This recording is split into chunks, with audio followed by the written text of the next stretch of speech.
brought to you by Technosport. Spirit तो वही है जो मैदान में उतरे।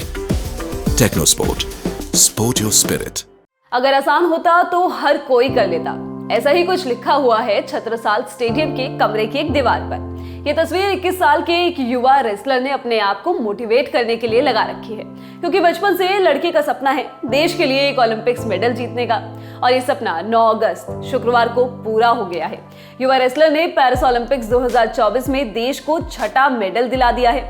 नाम है अमन सहरावत। सहरावत ने ब्रॉन्ज मेडल के मुकाबले में पोर्टोरिको के रेसलर को मात दी। सहरावत ने 57 किलोग्राम कैटेगरी के इस मुकाबले में डारियन क्रूज को 13-5 से पटक दिया है और अपने ओलंपिक्स डेब्यू में देश के लिए ब्रॉन्ज मेडल जीत लिया है।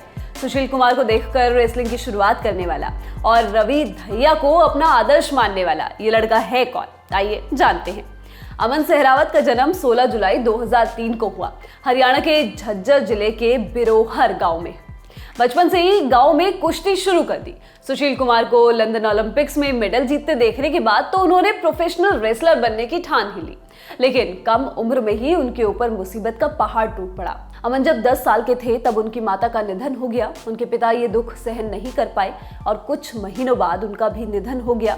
इस मुश्किल समय में भी अमन ने कुश्ती जारी रखी। कुछ समय बाद वो कुश्ती की फैक्ट्री माने जाने वाले छत्रसाल अखाड़े में पहुंचे, जहां उनकी मुलाकात कोच ललित कुमार से हुई। इस बारे में ललित कुमार ने इंडियन एक्सप्रेस को बताया, अमन के चचेरे भाई उन्हें लेकर छत्रसाल स्टेडियम में हमारे पास पहुंचे थे। अमन तब 11 साल के थे और काफी दुबले पतले थे। उनके पेरेंट्स का निधन हो चुका था। उन्हें देखकर मेरे मन में आया कि कुछ और ना सही, कम से कम यहाँ उन्हें हम 2 वक्त का भोजन तो दे ही सकते हैं। यहाँ से शुरुआत हुई एक छोटे से लड़की की स्टार रेसलर बनने की कहानी। अमन को पता था कि उनके पास अब कुश्ती के अलावा कोई और ऑप्शन नहीं बचा था। ऐसे में उन्होंने मेहनत करनी शुरू कर दी। कोच ललित के मुताबिक अमन सूर्योदय से पहले ही उठ जाते थे और फिर शुरू हो जाता था उनका रस्सियों पर चढ़ना, कीचड़ में कुश्ती करना और बाकी सब। जब शाम को वार्म अप ड्रिल शुरू होती तो अमन भी बाकी प्रोफेशनल रेसलर्स के साथ शामिल हो जाते। जल्द ही अपने टैलेंट और जी तोड़ मेहनत से उन्होंने कोच ललित को प्रभावित कर दिया। छत्रसाल स्टेडियम में अमन सबसे ज्यादा प्रभावित हुए टोक्यो ओलंपिक्स के सिल्वर मेडलिस्ट रवि धैया से। ESPN की रिपोर्ट की माने तो वो रवि को लगातार कुश्ती करते देखते थे। रवि की जो टेक्निक पसंद आती थी, अमन उससे तुरंत ही सीखने की कोशिश करने लगते थे। साल 2018 में पहला मौका आया जब अमन ने रेसलिंग में अपनी छाप छोड़ी। 2018 में वर्ल्ड कैडेट चैंपियनशिप में उन्होंने ब्रॉन्ज मेडल जीता, जबकि साल 2021 में उन्होंने नेशनल चैंपियनशिप का खिताब अपने नाम कर लिया।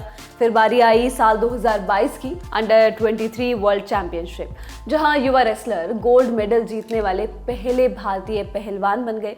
इसी साल एशियन गेम्स में अमन ने 57 किलोग्राम कैटेगरी में ब्रॉन्ज मेडल अपने नाम किया।